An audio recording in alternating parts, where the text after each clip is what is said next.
Music legend, music mentor, A&R star, responsible for the magical pop era of the 90s in India, discoverer and nurturer of stars such as Baba Sehgal, Shweta Shetty, Shan, Colonial Cousins, and yours faithfully, Suchitra Krishnamoorthi. Now a leading music publisher with Turnkey Music.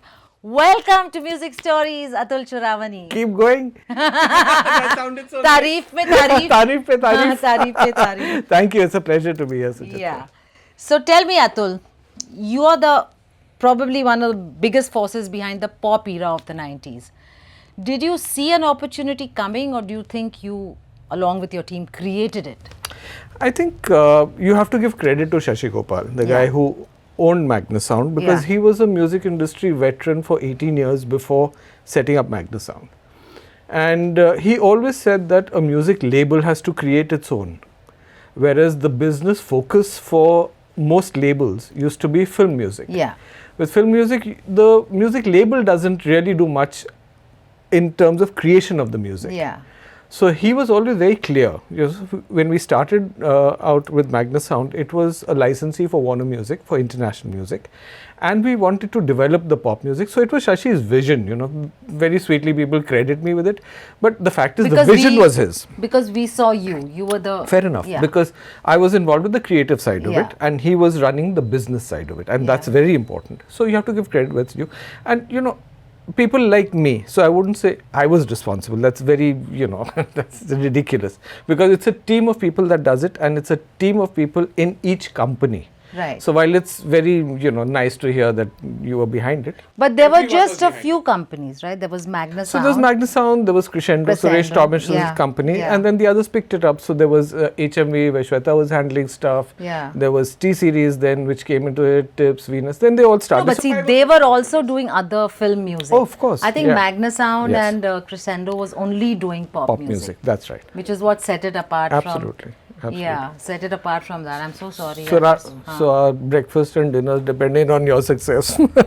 Yeah, but no, it was such a magical time. It was such an innocent time, and I don't know. Even now, it kind of created an era of 3-4 minutes storytelling. It was like an art form in itself. Yeah.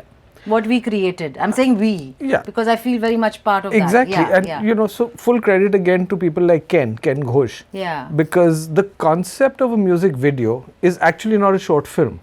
The idea of making a music video is to promote the song, to make the song more appealing to the audience. Yeah. And Ken, being a dancer himself, was great with his edits. So there were little things in the music he'd hear and he'd highlight. Yeah. So it was always the sentiment of the song coming out, which he used to couch in a story. If you remember, he used to shoot you, 50% of the video was you singing to camera. Yeah. Because we were establishing the stars. Yeah. That was very important. Yeah. You had to show who this person was. And that eye contact with the viewer, it's great. Yeah. So it was the semblance of a story which really brought out the sentiment of the song. What were we saying in the song? That was important. So, it was great fun, and we all did it all together. It was fabulous. I know, but to me, when I look back, I feel that was like an era of storytelling by itself, like short form storytelling. Absolutely. It was not just the music, it was like every video, whether it's, Deewane, Johnny Joker, Correct. Aha, every Hallam Gulla, which was one of my most ridiculous videos, but it still had a story. It was fun. Yeah, it still had a story. Sure. It's not like somebody's just walking and singing. No. So that's what I said. So the lyrics were saying something. There was a mood in the song, which was captured and then brought out to the audience. Yeah. So like Dole Dole, that innocence and the whole thing about having a little crush on someone. Yeah. It was fabulous. Yeah. So why did that era end? You think what brought it to an end? 3 or 4 things happened. So one was that. MTV and Channel V, that was the biggest reason. MTV and Channel V, which were playing only international music and Indian pop music, decided to change their programming. And they went film, and they went Channel V, if you remember, they made it what they called a youth channel. So they were having different kinds of programming, non-music as well. Right. So that support system that music videos used to have, that kind of vanished. And you tend to get lost in when you're competing, let's say, with film music to stand out, film songs.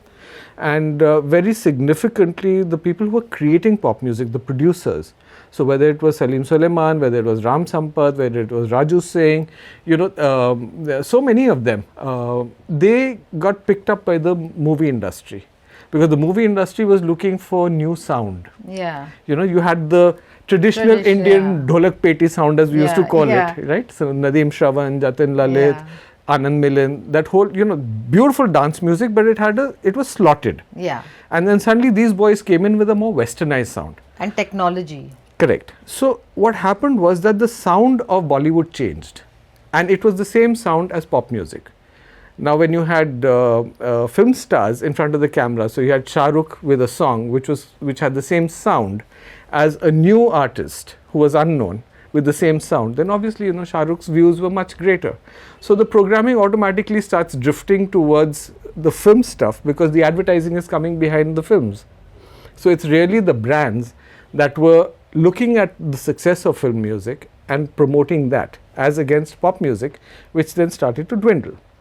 Then what happened was we hit the digital era in 2000 or so. So CDs stopped selling, cassettes had gone, CDs stopped selling, they were really declining fast, and the cost of production was going up, whether it was recording or whether it was making videos and promoting.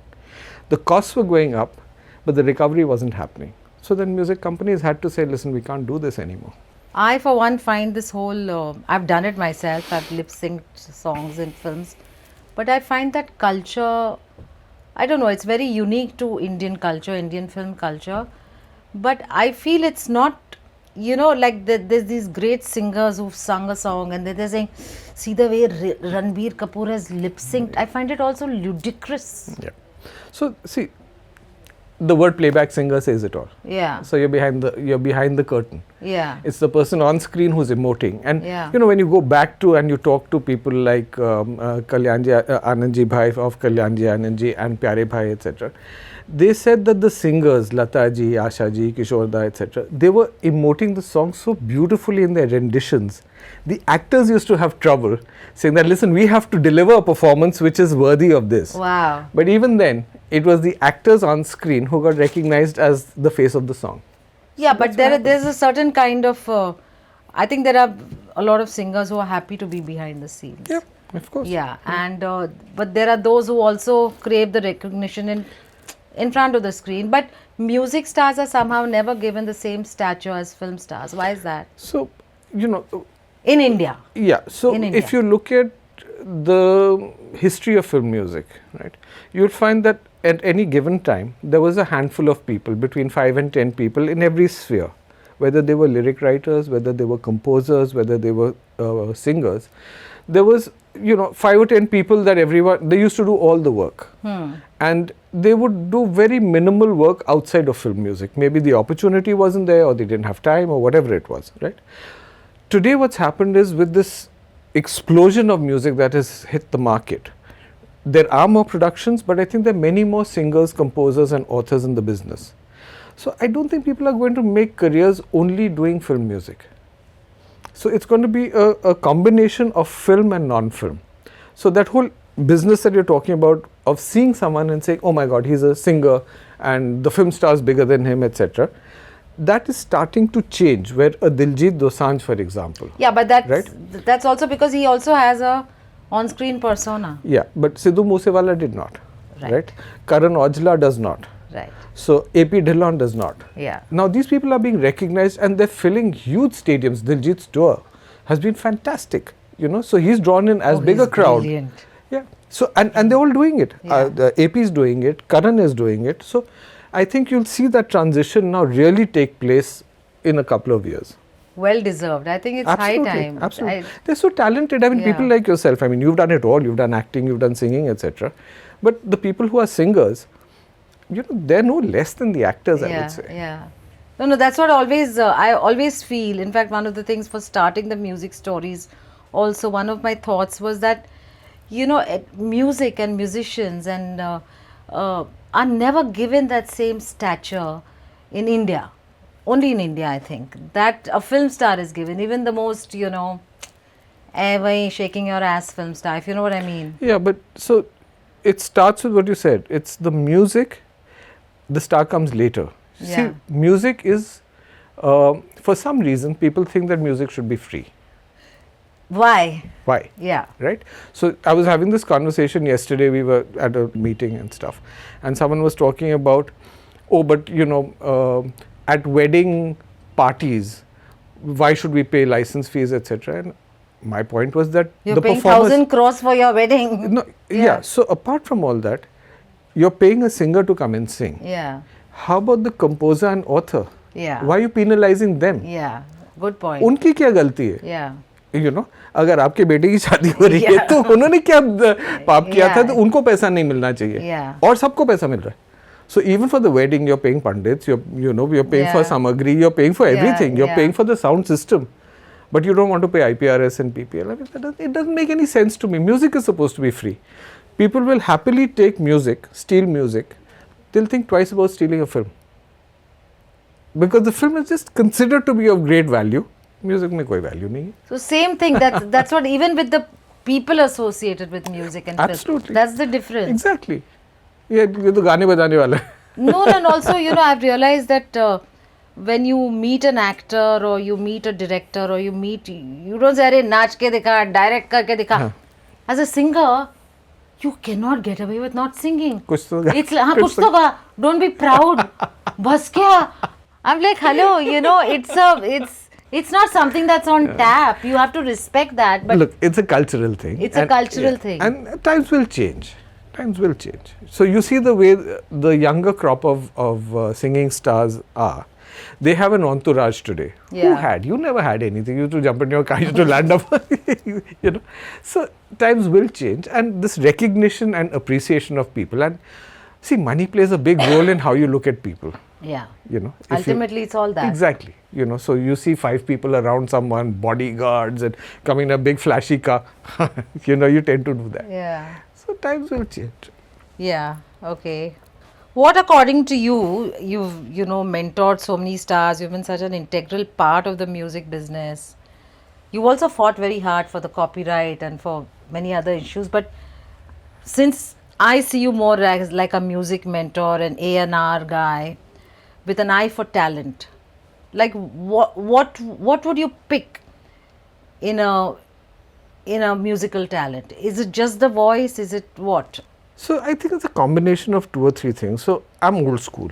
Okay, so for me, the ability to sing is still very important. Yeah. I know technology has changed all that, and we have these conversations saying that is it necessary for a singer to know how to sing? Popularity is bigger than ability, right? Yeah. So you do have these conversations because times are changing. But for me personally, I think the ability to sing and the ability, there's an aura that people have. It's very strange, but when someone walks into a room, if that person has an aura, a friend of ours, Shweta Shetty. I was just going to say Shweta. When Shweta walks into a room, there's no one who can not notice look at her. Yeah, right? yeah. So that's an aura. Yeah. Plus the ability to sing. And then I think, something within the artist that travels a certain road. Because the most difficult times I used to have with people was when they come and tell you, I can sing everything. What should I sing? I don't know. It's your career. It's like telling someone become a doctor, a lawyer, an engineer, because it might be music, but to me, there's classical music, there's ghazals, there's pop music, there's rock music. What do you want to sing? What do you want to be known as? And I always used to say, does it have to be as boxed in as that? You see, because you will start to make a name in one category of music. So if you take Jagjit Singh, for example, right? He could have sung anything. And I believe people have said that if he had started singing classical, he would have been the #1 classical singer. But he chose to stick with ghazals. And he became very big and when people are booking you for shows, then they know what to book you for. So it's not that you can't sing anything else, but if you make a name for yourself singing a certain kind of music, then you tend to stand out in that category. And then you can go and sing anything else. It's very interesting what you're saying, because I see, the pop era is kind of gone. Though many have tried to duplicate it, I see a lot of stuff now of companies trying to make these girl bands and these very sexy girls, but nothing has resonated. Why is that? Is it because there's too much clutter? I don't think it's about clutter alone. I think it's also about, that one single platform हाँ. where people are consuming. जैसे हमारा दूरदर्शन होता था. Doordarshan or even Channel V and MTV. Yeah. You know, so if your video got rotated, let's say 5 or 6 times a day, Yeah. pretty much anyone who was into music knew the song. Yeah. Today, where are you listening to it? Some people are listening on YouTube, some are listening on Spotify, and you know that bigness doesn't, because it's got fragmented. So when the media platforms themselves have got fragmented, it becomes even more difficult to stand out. So I think it's really a question of, has the song become big? Do people know the song? So in a bad way, as a film song, you know, Tauba Tauba, that's something that everyone knows. So you've got to look at equivalents like that. Anuv's song, that Husna, right? Anuv Jain's song. You look at me like you don't know it. Sorry. So that's what I'm saying. Yeah. So popular, he can fill stadiums with people who know the song, yet there are people who don't know the song. I don't. Yeah. So, but there was a time when, not talking about you, but let's take a Daler. Yeah. Who didn't know Bolo Tarara or Yeah. Dardi Rab Rab or whatever, right? So somehow the you know, that dominance of the song across people and states and, you know, different categories of listeners, I think that has changed. So it's become more individualistic. No, but how do you create that dominance without the budget? You don't need budgets. Kacha Badam, one of our biggest hits. There was Yeah. no budget. Who knew who that artist was? The song worked. Wasn't Because that a it's a great fluke? song. Well, you can call them flukes or you can call them hits. Yeah. No, but like, for example, so because I'm very keen to talk about independent music, because I think there's so much talent in India, but people are at a loss because you know, anybody can record a song, anybody can put it up. But ultimately the aim of any artist is, bhai mere gaana suno. Yeah. Thoda pyar do, paise do. I think there is consistency, and I'll tell you what the difference between independent music and being with a label is. Yeah. So if you look at a guy like King, Yeah. King is signed to Warner.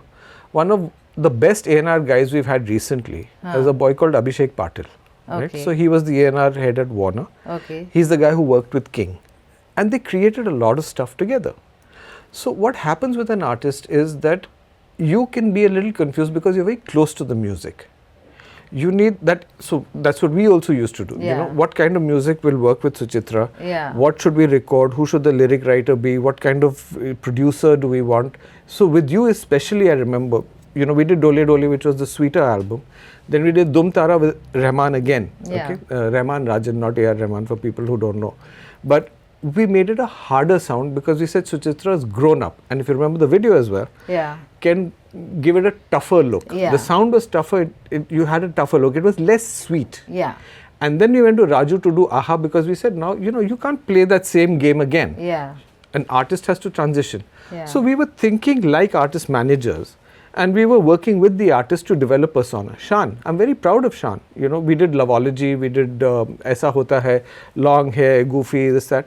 And my brief to Ram Sampath when we started Tanha Dil was, we're moving him from George Michael or Wake Me Up Before You Go Go, Wham, to Fast Love. And if you listen to the sound of that album, and we were doing it the other day, it's just amazing how he has transitioned exactly to what we said. And that was the whole thing, with even with the video. Shan looks older, he looks more mature, he Yes, looks, you know. yeah. So that was development, artist development. And I find with independent artists, because you're so close to the music, I don't know whether there's a community of Wawa friends, you know, saying Wawa, everything is great. You have to have someone to come in and say, listen, this is not working. So artists must respect that. You know, people get upset. I've had people, you know, listen to my song, tell me, and I say, you know, it's not working, there's something wrong. You're the only person who said that. Don't ask me for my opinion. If Yeah. you want Wawa, then Wawa. I don't need to listen to the song to say Wawa. It's sad that most of the pop singers of the 90s who survived, I mean, in music, were ones who transitioned to playback singing, whether it's Shan or Hari or, you know. I don't know whether it was transition, but I always say that Bollywood, especially films, they're looking at freshness. Yeah. They're always looking at freshness, you know. So they will pick up anything. If you remember Bromkesh Bakshi, the film, Yeah. they picked up heavy metal, Indian heavy metal, Huh. right? Because they're looking for something fresh. They're looking for something different. Agar chal gaya hota, there would have been a lot of more movies with metal songs, Yeah. you know. Yeah. So I think they're looking at freshness. They look at the talent.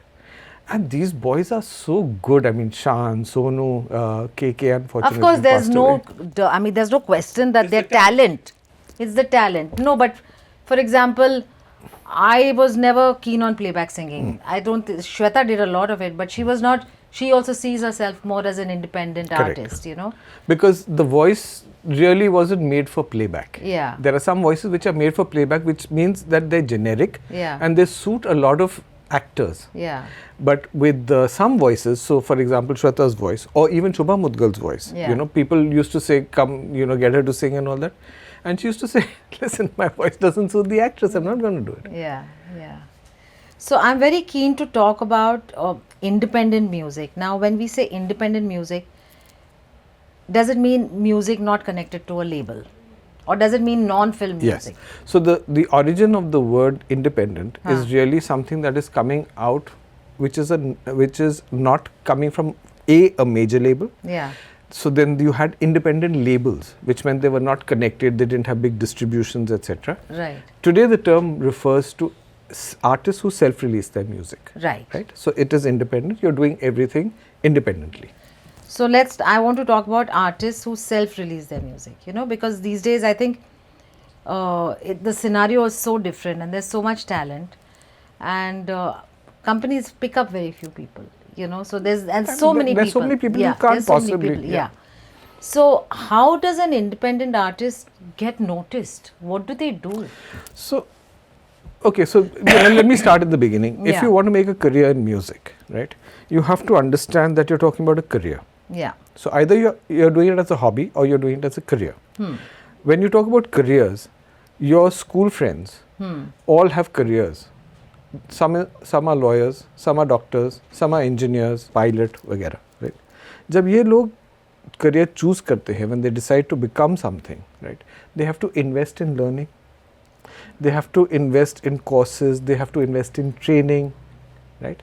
So the fact is that it doesn't come free. For some reason, artists who are independent artists tend to try and scrimp on putting out song recording, promotions, etc. सस्ते में कर दो, सस्ते में कर दो, सस्ते में कर दो. It's not the best thing to do. So if you're going to be an artist who wants to make a career in this, remember one thing, you must invest. Now some people say, लोगों के पास पैसा नहीं होता. Exactly. Right? Fair enough. तो लोग जो business शुरू करते हैं उनके पास पैसा होता है, नॉट नेसेसरीली. तो लोन लेके कर लो. लोन लेके करो, borrow, do whatever it is. Remember that you are aspiring to make this a career. You want to go out and start earning, I don't know, you know, crores on each show that you do. ये नहीं हो सकता है by saying मैं 10,000 रुपए में गाना करूँगा, 5,000 रुपए में प्रमोशन करूँगा, you know. So the fact is that be prepared to be an independent artist who's looking for a career. And always talk to your friends who are pilots and engineers and doctors and saying, did you spend money? How much money did you spend? Use it as a reference point as to what you should also be doing. No, but see, pilot, engineer, this, that, when you get a certain education or a training, there's a guarantee of employment. Of course. In the music business, there is no such guarantee. You have to Yes. keep creating your own opportunities. Absolutely. So the creative industries, and it's a very good point, the creative industries are like that, where you have to understand that there will be more failure than success. And that's the truth. You know, you can't get away from it. And what level of success you'll achieve is also question mark. You know, look at some people who started, you know, literally with a bang and came up. People look at, let's say, Daler. How many people know that he had 7 albums out which didn't work before he got Tarara? I didn't know. There you go. Yeah. Right? So, Baba Sehgal, he had an album or 2 out before we signed him at Magna Sound. We had 2 flops, Dilruba and Alibaba, and then we got Thanda Thanda Pani. Right? So, the fact is that this is how the creative industries work. And that's why I said, if you're choosing to make it your career, that means you're choosing to start your own business as an independent artist. So make your business plan first. Don't say that, you know, I'm expecting someone to give me money and as charity on a loan and live song to song. You're not really developing your careers. It's difficult. I'm not saying it's easy. It's difficult. But if you're aiming to become big, then you must invest in yourself. No, but I know, young singers, songwriters, they put out song after song, and they just. Which is why I said mentorship, very important. Are you doing So the because same I'm like, thing? nobody's listening, and they're great songs. Some of them are fantastic songs. Right. So the question you have to ask yourself then is that if you're doing the same thing over and over again and you're expecting a different result, is that the way to do it? Maybe you need to do something else, and there's no answer to it. But you have to self-introspect, and that's the truth.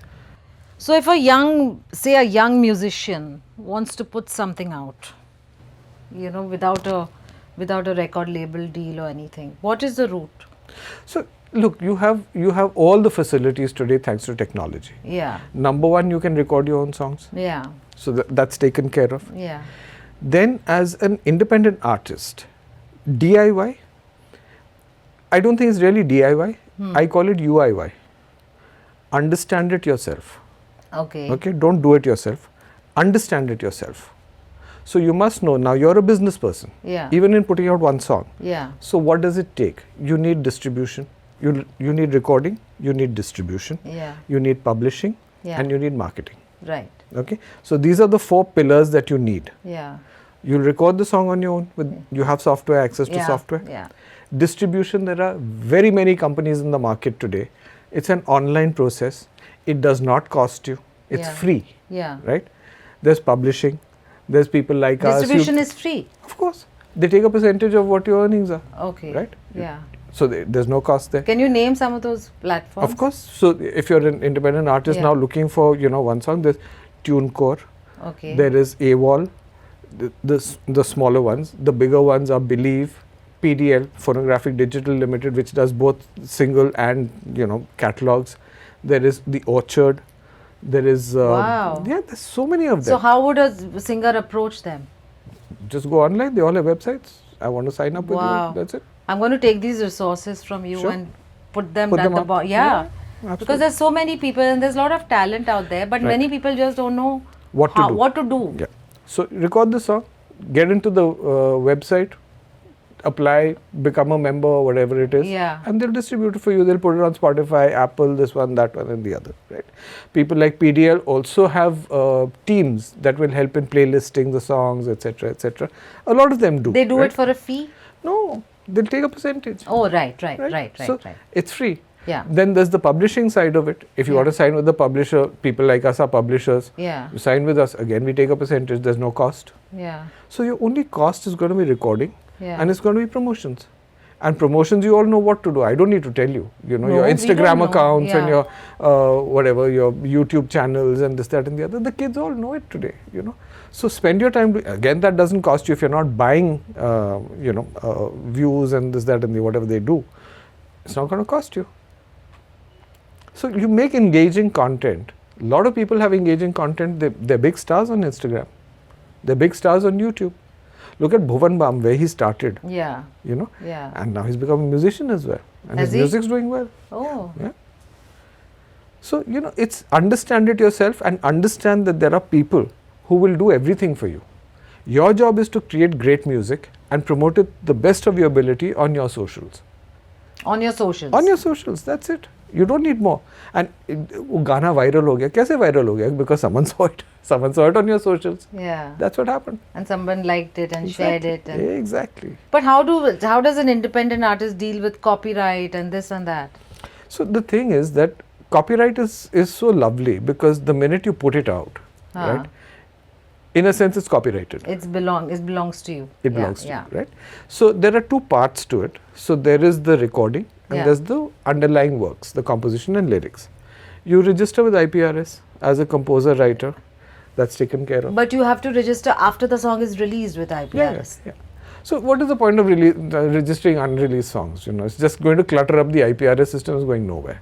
If you want to protect your copyright from possible piracy, Yeah. it has a website, which is of course the best way to do it. It's www.copyright.gov.in. You can register an unreleased work. So tomorrow, if you say that someone has taken my song, etc., how do you prove it? Here you are on such and such date. The composition was there. It's or the all recording was there. online? Hold on. And does it work? Of course. And you can also register a melody, And you know how much it costs? $500 the membership. per song. Per song. Yeah. 500 for the composition, 500 for the lyrics, 500 for the recording. So if you have a song that you've recorded already, at best $1,500 and it's registered with.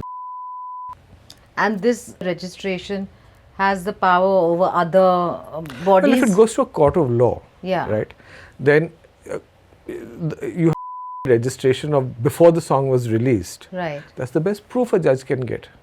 भाई मैंने तो इस date पे upload किया था के site पे.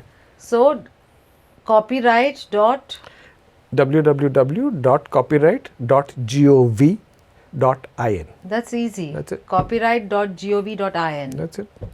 And it's a fairly detailed site, so you'll have to register a work Yeah. and say whether it's a published work or an unpublished work. Okay. That's it. So things are simple, people just get a little overawed, but they are simple. And they don't cost. I mean, what is $1,500 if you really think you've got a great song and you want to make sure that it's protected? Yeah. That's it, $1,500. And all doable online. All doable online. So you've recently started a publishing business, turnkey, and you've tied up with some of the big international publishers. That's amazing. So what is publishing? So publishing is dealing with the composition and lyrics. Okay. You see, music has two parts. Yeah. One is the composition and lyrics, one is the recording. Right. So people have grown up in India seeing the label business. Right. Okay.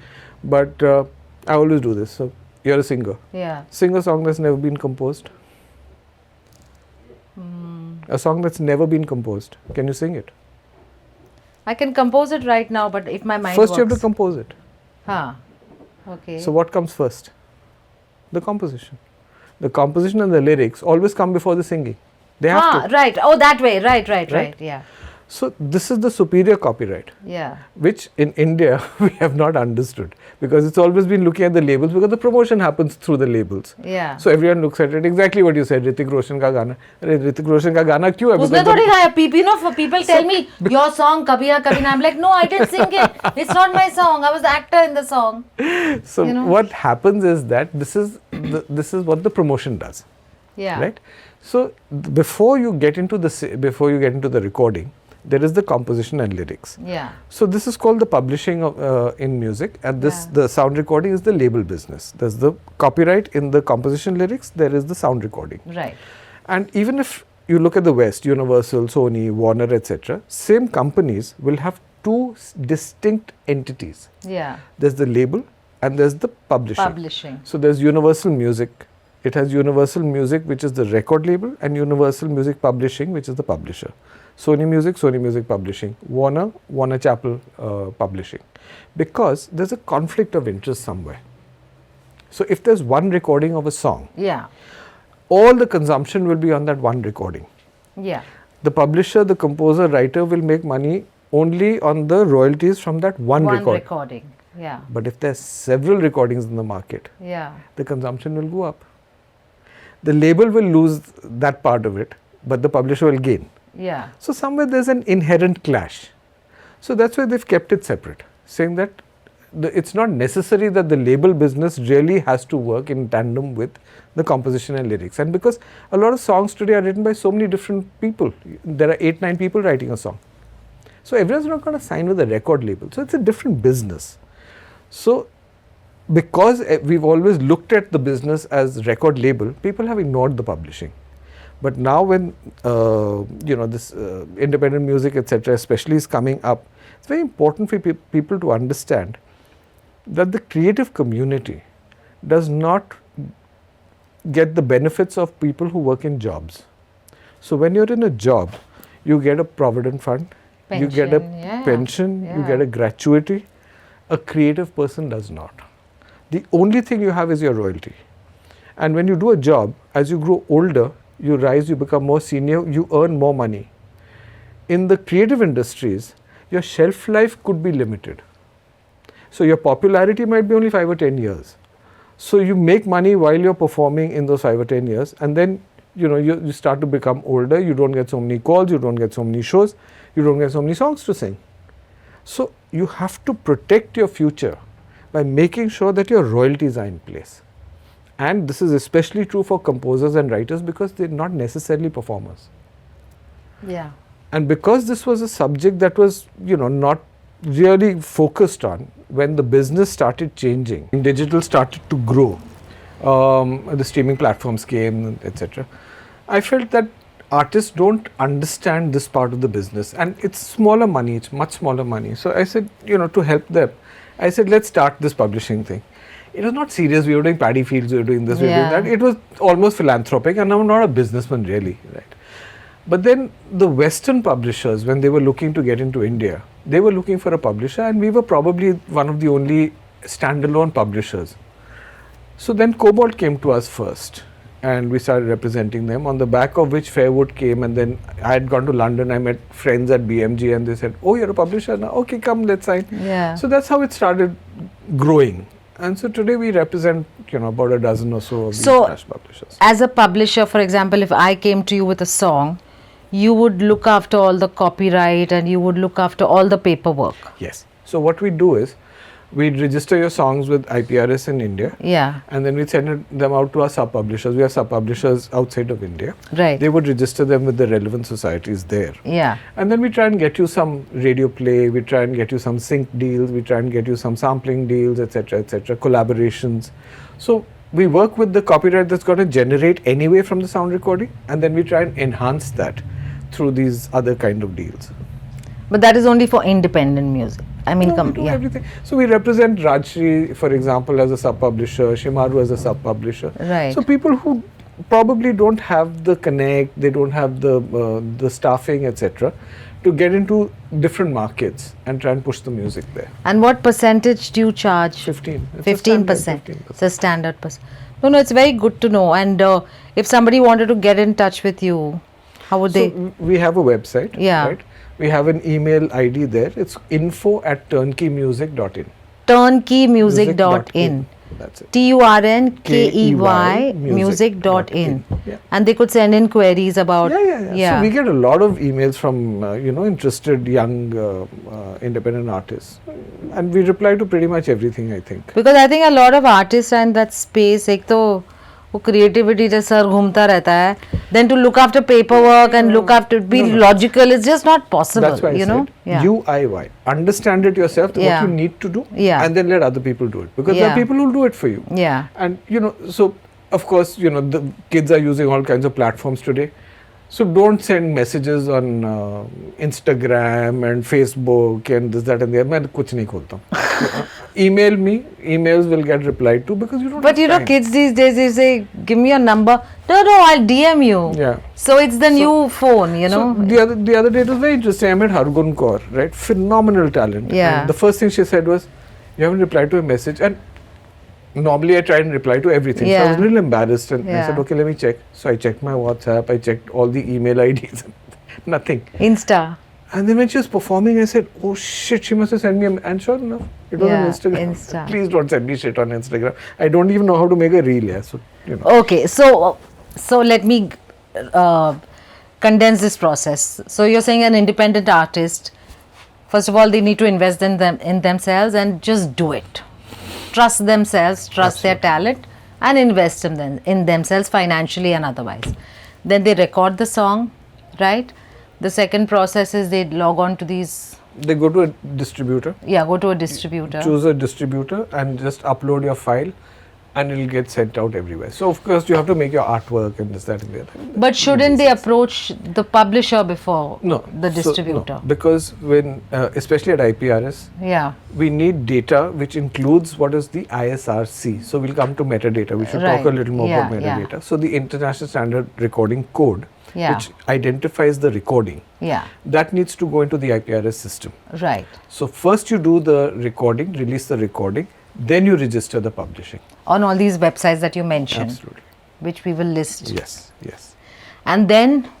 That's it. So then you focus on your promotions and, sign with the publisher. I would always recommend sign with the publisher because then that, like you said, that whole headache gets taken care of. Yeah. No, in fact, Raju Singh, wonderful musician, he was giving me an example of, in fact, when he saw the first episode of the Music Stories, and he said, "Suchitra, just do it. It's so beautiful.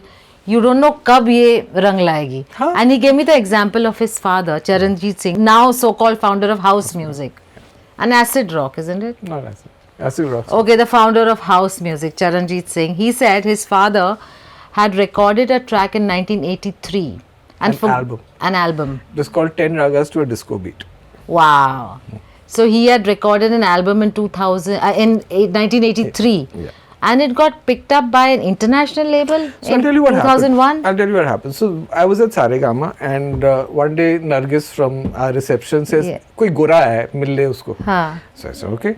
So this boy walked in, really, Yeah. from Amsterdam. And he said, I'm Edo Bauman and I want to license some music from you. I want to make LPs of your sound recordings and stuff like that.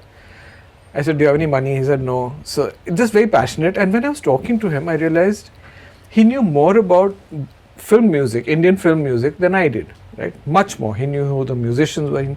Just the passion. So I said, where will you get the money to make the LPs and the CDs and all? He said, I've got someone. I knew of that company, right? So I said, okay, fine. So he put out 2 albums under license. One was called Bombshell Baby of Bombay and one was called Bollywood Connection or Bombay Connection. And they did well. They did really well in the international markets. They were only for Europe and America and stuff. They did really well. And then he came back some years later and he said, I want to do 10 ragas to a disco beat. And I knew it was Raju's dad. Wow. So I said, what are you talking about? And Raju's a dear friend, of course. And I said, wow, this is amazing. Yeah. Suchitra, we didn't even think of it. When he wrote the sleeve notes and I saw the finished product, when I read the sleeve notes, that mentioned that it is probably the first house album in the world. Wow. And then today you go to Google. Made in 1983. Yeah, you go to Google Arts and Craft or whatever it's called, the website. It's credited there as Charanjit Singh's 10 Ragas to a Disco Beat being the first house music album. Wow. It's phenomenal. And then Edo took Raju's dad on tour. He performed, he was 72 I think or 75. And he was performing in German clubs, in Dutch clubs, and the kids were going crazy, all 21-year-olds. Yeah. And they took him in a rickshaw, a hand-pulled rickshaw and all that. Oh, it was brilliant. Yeah. So I think the thing is to just, if you believe in your music or if you have the passion, just keep doing it. Absolutely. You never know where it goes. You never know. I mean, look at songs. Aparadh, 1970. Yeah. Right? And Aujwan Sab Kuch Yahan. It wasn't even such a big hit, I think, at that time. There were bigger songs in the film.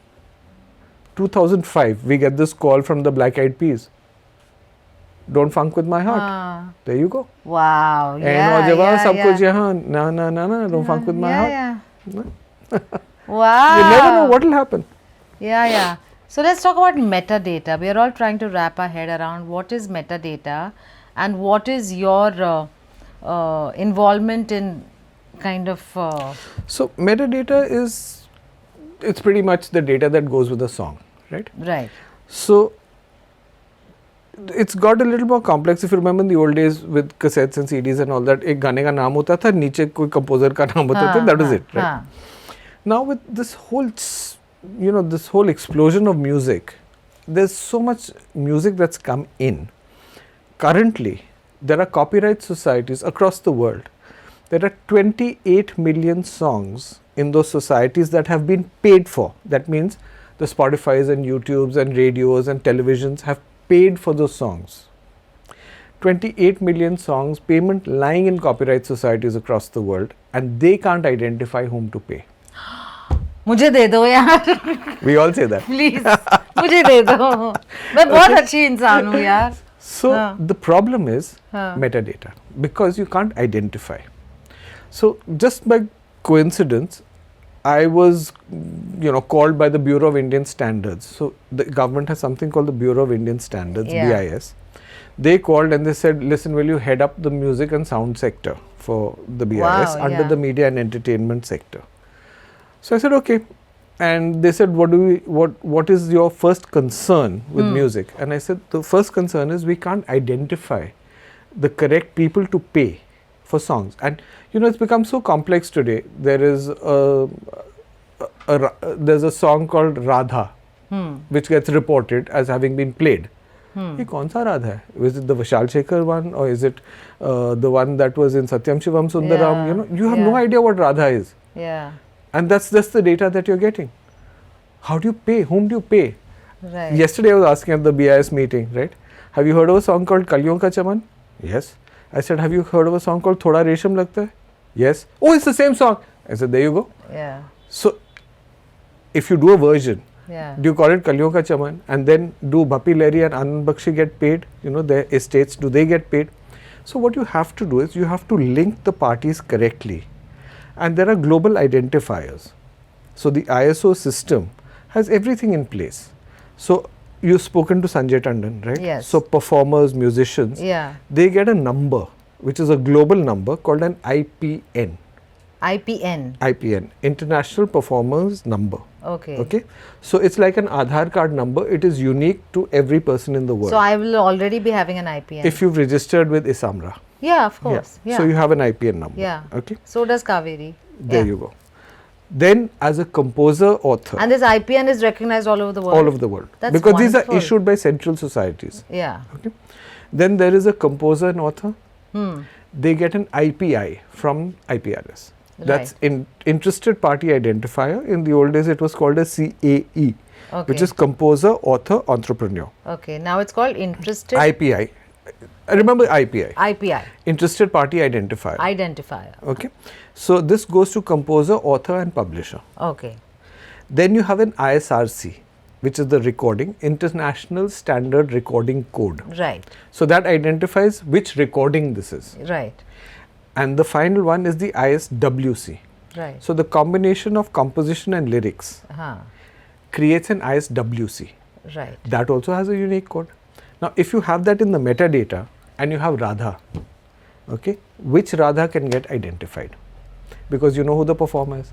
Yeah. So you're linking the ISRC with the IPN, and then you know who the composer and author are. So the composer, author get paid because they have the IPI and the ISWC.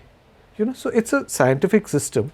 But when metadata is created, and especially remember I told you, label business is different, publishing business Publishing is different. So publishers have publishing data, labels have label data, globally. Yeah. Yeah. In India, the beauty is that labels are the publishers. So it's so much easier to do.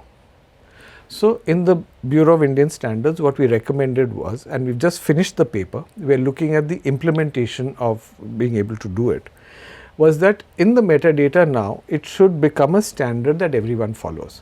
So when you create metadata, Yeah. you put IPI, IPN, ISWC, Exactly. I was ISRC. just going to say, why can't it all be under one? Exactly. Then what happens is, platform? when a radio station, for example, says, I'm playing Radha, Yeah. then they don't write Radha. Yeah. They're using the metadata of Radha. Yeah. So when it goes to the society, when it goes to Isamra, whether it goes to the record label, everyone has been identified. Whoever needs to get paid will get identified. Yeah. Yeah. So that is as far as the metadata is concerned. And what we are trying to do now is we are trying to use AI to create a fingerprinting process every time a new song goes into the system, right? Number one, we have 14% piracy worldwide on, you know, the platforms which are supposed to be controlled platforms. So piracy is crazy. You can cough on top of a recording and the fingerprinting may not catch you. Okay, you put it out as an original. So there are a lot of things to be addressed. So if I always say set a thief to catch a thief. Yeah. If AI is causing the problem, use AI to catch it. Yeah. Okay? Yeah. So we are discussing the possibility of creating a fingerprinting system both for audio and for audio visual. So yesterday Paritosh from Star was there, Geo Star. So we are all in conjunction, we are talking. So my dream is that every time a song goes into the system, it gets scrubbed by a fingerprinting system, which the BIS will then say, okay, it should tick this, it should tick this, because they don't create the system and everyone can create their own. So JioSaavn can have its own system, Spotify can have its own, Google has its own system. So you create something, as soon as the song goes in, you're scrubbing it and then your metadata is correct. What about independent artists? How do they do this? Same thing. So they don't have to do it. So I mean, number one is for the metadata. Yeah. If they're registered with IPRS and Isamra, etc., you get your IPI, you get your IPN, Yeah. right? Yeah. That's it. And if the platforms, the distribution platforms like Believe and Orchard, etc., who've all said it's very simple to do. if they gear it like that, then all this data is in the minute you release the song. So there's no issue at all. And they're sending the data to Spotify, they're sending the data to Amazon, Apple, etc. Everything gets taken care of. Tell me, platforms like Spotify was supposed to be like the boon for independent artists and everything. So, but everybody's earning from Spotify except the artists.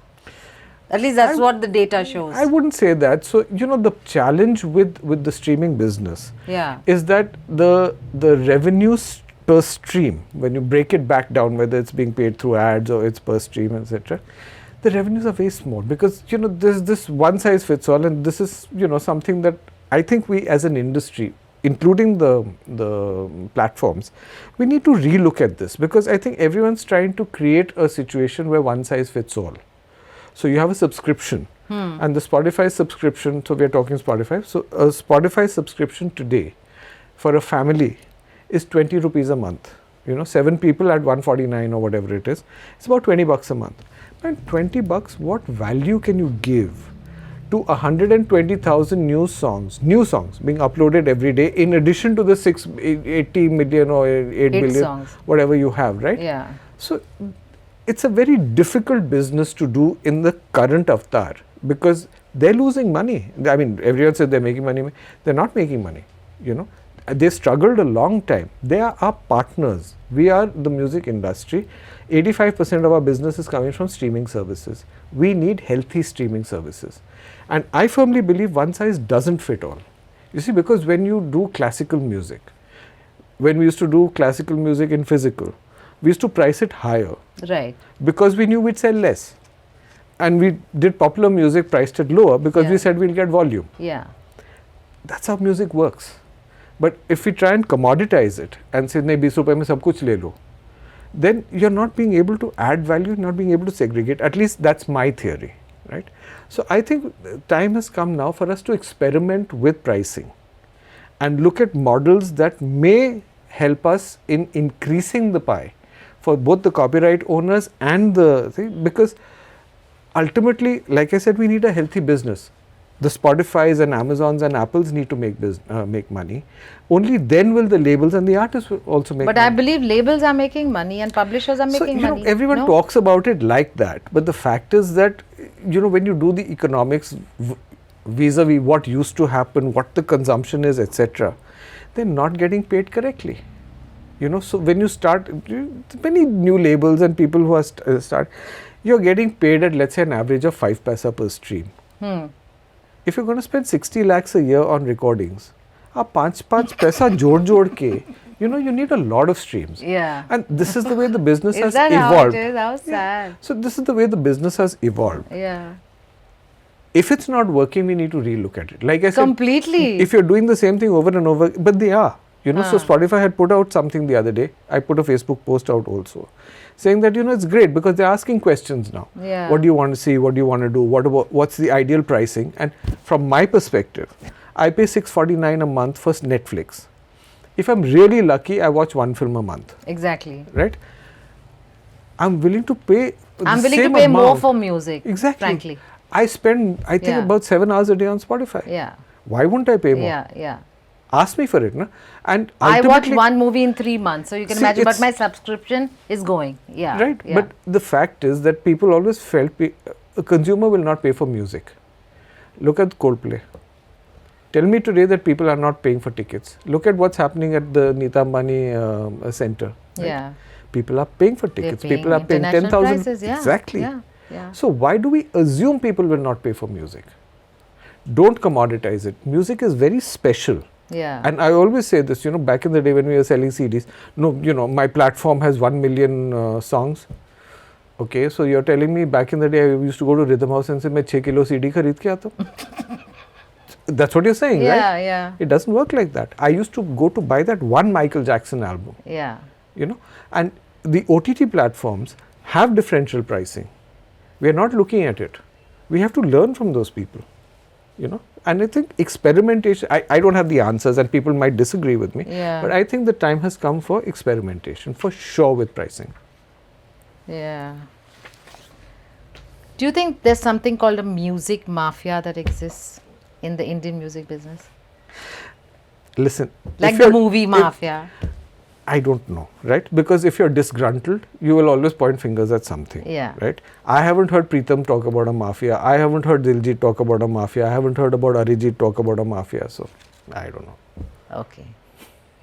That's a good point. So that's great. I mean, this has been very insightful. I'm going to put all these links down at the bottom of Sure. the show. And because a lot of people, there's so much talent out there. There's so much, there's also so much talent. There's so much opportunity. But I think people don't know in which direction to go, what they're supposed to do, how they're supposed to do it. So, the other thing I want to also touch upon, Suchitra, and a lot of independent artists have this big concern about playlisting. You know, Yeah. playlisting your song on the various platforms. See, you have to understand that these are algorithms. There are editors in all of these services, but there are a handful of editors, and like I said, 120,000 new songs coming at you every day. It's not possible for anyone to sit and listen to 120,000 songs every day and then, program them. Yeah. ये नहीं होता है. So in the old days, what used to happen was on radio, for example. Radio have playlists. That's where the term comes from, right? So the playlists that were made then by human beings have been converted into technology playlists. So the people who are choosing the music have put down certain words. So when you talk about metadata, the tags that you put in your song, right, are important. They get picked up, they get mapped. So technology maps certain kinds of songs. So Bhangra songs will get mapped with Bhangra songs. So playlisting has become automated. It is now technology driven. So don't blame distributors and don't blame people sitting in the DSPs, as we call them, the platforms. Ki mera gana playlist nahi kiya, etc. The technology will pick it up. If people are listening to it, it will push it out to people who are listening So to that how kind of many music. hashtags typically should somebody put out in a song? It's not only about hashtags. So put out hashtags which you think are relevant. Right. Because if you put out a lot of hashtags which are irrelevant, I mean, on a Bhangra song, if you say Malayalam, you're going to confuse everyone, right? So Yeah. don't just put hashtags for the sake of putting hashtags. No, but relevant ones. Relevant ones. So How is your many? song romantic? Is your song, so there's a basic genre. Yeah. There's a basic mood, because music is definitely consumed by mood. Yeah. The mood Yeah. is important. Yeah. And then of course the metadata will pick up who the performer is, composer is, Right, etc. right, So the playlisting, the algorithm picks up the generic stuff like singers and composers and authors, and then you have to put in what you think is relevant. So if it's a Diwali song, say it's a Diwali song, Right. because at Diwali time it will get picked up, Yeah. and no one will do it. The system will do it. Yeah. What's your view on AI in music? So AI is a very difficult one, because I don't think we have, let's say, final legislation on the use of AI. But one thing is for sure, that many times over it has been proven, or there are court rulings and stuff saying that a machine cannot create. But it is creating. It's not creating. Okay? Of course So- it's creating. No, a machine is picking up something that exists. So when you hear a recording, for example, AI will give you a great guitar solo. But if you break it down, it's probably a combination of a solo by Jimi Hendrix married with a solo of Mark Knopfler married with a solo of Brian May. So it's Sounds not like Mahesh created. Bhatt's films. You said it, I didn't. So what's happening is that existing recordings are being patched together to create a new. No, but he used to say that himself, that he just copies and he hides his source. So that's what I'm saying. So there are two. There Yeah. are two conversations here, right? Yeah. So one is the output on the recording. Again, Yeah. let's look at it from that perspective. Yeah. A machine cannot record. A machine is not recording on its own. Yeah. It's being prompted to record. So there was a case in America where there was a coffee machine, and they wanted to patent the coffee that was created by the coffee machine. Huh. But the court ruled that the machine cannot create without a prompt. So some human being has to prompt. And in fact, yesterday there was a ruling again from from America saying that if you use AI in music, right, it's not necessarily pirated. Because Right. if you look at what I'm talking about, that solo Yeah, being, yeah. it's all piracy, right? Even if you've licensed it in, it's not a new recording. It is just patching together existing recordings to that But to extent. create a new form. So that Can the human ear catch that it's from your? So that's just it. Set a thief to catch a thief. Oh, like Right? okay. So technology will catch it. Right. But the fact is that it's not something new that you've got Jimi Hendrix to record. Right. Right. So the machine is not creating, the machine is being prompted. To computers do three things, remember this: add, move and compare. They can't do more. Right. So it is always going to be a combination of existing recordings. The music industry woke up and said, but you're using our recording, so we have to license the input. To me, the bigger challenge is licensing the output. Right. So this is what the problem is, and the view is that anything that comes out from a machine is pirated.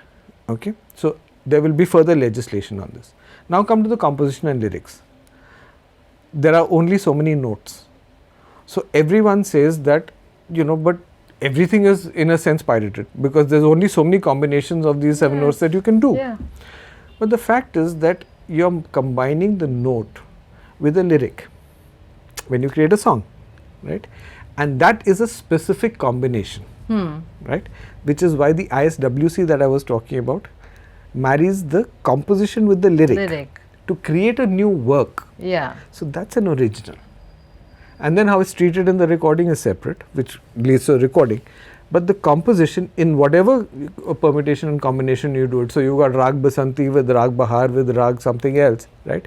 The combination that you've done may have been done earlier. But if you've put words to it, right, then those words will be unique. And the way the words... Even if those words are generated by AI. If the words are generated by AI, they're picking up from existing words. They're not creating a new word, or, well, at the moment not, right?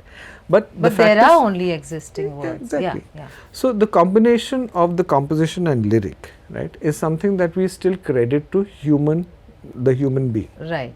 So that is why the publishing part again seems to be the one that will be under challenge from AI, whereas the recording is already established that it's not creating. But are they creating the composition lyrics or not? We don't know. So legislation will have to come in. Wow. And there's none yet. There is. So, I mean, it's evolving. In every country, they're evolving. They're having, in fact, the industry, the music industry wrote to the government and all parts. So, Sanjay had signed, IPRS had signed, PPL had signed. So, everyone has signed these things. And the concern that people had was generative AI. So, how long are you going to keep recording song in Michael Jackson's voice? The novelty will wear off. So, I don't think that's really the issue. I have a music producer who came to me and he said that he wants a sample of my voice, and he said then I can make your voice sing anything. So even at 80, ma'am, you can release singles and covers and all. I said, but why would I want to do that with an AI voice? Correct, exactly. So it depends on your outlook, really, what you want to do with it, etc. But it's amazing if it's really possible. Look, I have a very different view, which I've been talking about, and people are going to beat me up for this. Why do singers need to know how to sing? I mean, what nonsense. Cancel. AI does everything. AI does everything. Okay. So you walk into a studio, I sing the way I sing, right? Yeah. I can't hold a note for half a second. Yeah. You'll get a song where I'll sound like Bhimsen Joshi. Yeah, that's AI. That's AI. But you can't sound like Bhimsen Joshi sitting on this couch next to me. We don't know. Oh, that. AI might do it tomorrow. Oh, okay. Right? So then the song goes out, and because I have 200 million followers on socials, the song becomes popular. Then because it's popular, I get called to do concerts. I don't know how to sing, so I play the track. And I charge 1 crore rupees for performing. Is that what happened at the Coldplay's concert with the opening singer? No. So the fact is that we are talking about a hypothetical situation as to what AI might lead to. Right? The concern is it might lead to singers vanishing. And it will it might only be about how popular you are on your socials. Think about it. Because it's all we are all living in that, what is that Truman Show that I remember that movie. We're living in like a reality show, it's like a... So where does art start and where does craft start, etc., etc. And that is why, so we've been having these conversations when I was in Delhi, even with these people I was yesterday, I was talking about at the ministry level.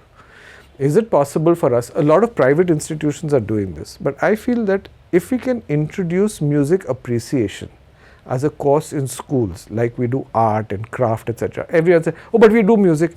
Yes, but I'm not talking about training people to be musicians. I'm saying just for us to understand कि सुर क्या होता है, ताल क्या होता है, so that when someone is saying besura, you're not doing wawa. Yeah. You know. Yeah. So if you say take a Picasso painting and I've made a matchstick drawing, right? Are you going to say wawa to both? So where is the appreciation of the art? And Yeah. if you don't have a knowledgeable listener, why would you improve your craft? Yeah. Right? You've got 200 million followers, you'll make it 600 million tomorrow. Yeah. You'll start charging 4 crores a show. Yeah. And you'll sound terrible. I mean, you still can't sing. So the quality of our output will start to drop if we don't have people who appreciate. We don't have people who criticize. You must have that. Why would you improve if everyone's doing wawa all the time? Yeah. Right? So this is something that we have to think of as a country also. To keep our art and craft moving, you have to have listeners. Yeah, in Instagram, you know, it's very difficult. Yeah. No, it's been amazing. So the bottom line is that how much of a music you produce for an music artist to survive or like become really big and popular, it's the live shows. That's where the money is at the Yeah, moment, yeah. right? And it's always been. Yeah. So let's not. But I think the number of shows has increased, and interestingly, when the digital era has come in, the not so popular categories like classical and semi-classical, etc., I find artists are doing more shows today because there's a demand Yeah. and there's not enough fresh material coming out. You know. And also because I think the world we live in is so unreal in a way. It's just this. Our Yeah. world is just this. So people even long for that physical, real interaction of seeing an artist on stage. Look, the atmosphere. Yeah. Look what Chris Martin did. Yeah. Right. Forget about whether you knew the songs or you didn't know. Yeah. What he did with, that little segment where he sang to Jasprit Bumrah and Yeah, all that. He yeah, was yeah. making this up on the fly. How many people do this? And apparently in Abu Dhabi he was doing it in Arabic. Wow. So he's making an effort. Why Yeah. would the man not be popular? He Yeah. endeared himself to the entire Yeah, country. yeah. The Prime Minister actually spoke about Coldplay concerts. Wow. Wow. Yeah. So this has been an amazing talk, and I'm glad I finally understood what metadata is. and also these options of what are the various bodies and yeah. how people can go about it, and Yeah, absolutely. and It's not as difficult as it seems. For a lot of people it's daunting. That's why I said the first thing is knowledge. People have to understand. The minute you understand, then you know you have help. If you don't understand, then it's all very confusing. you have to keep your mind open to it first of all. Absolutely. And also I think like as an artist, I've totally embraced the minute I see a contract, I see numbers, I panic, my brain freezes, I get anxiety. So I've realized it's best I don't deal with these things. Don't. Yeah. UIY, not DIY. Yeah. UIY. Yeah. See, there are lawyers. Yeah. And I find it strange again, Yeah. and I'm sorry for saying this. Yeah. But there's an artist who's getting a contract to perform at a venue. Yeah. The lawyer from the other side has sent a contract. Yeah. The artist is getting paid 8 lakhs. Hmm. Will you see the contract? Show it to a lawyer. I'm not a lawyer. Hmm. But he'll charge me 20,000 bucks. I have no answer to people who say that. What do you say? You're getting 8 lakhs. Yeah. Why won't you protect yourself by spending 20 grand? Yeah. So, these things need to be thought through. Yeah. Don't take it as a privilege that every artist must get everything free. Yeah. Really, that's not right. Wonderful. It's been great chatting with you. Thank you. It's been wonderful. And this, like I keep saying, knowledge, very important. So whenever young artists have the opportunity to listen to, watch podcasts, go to conferences, learn these things, please learn.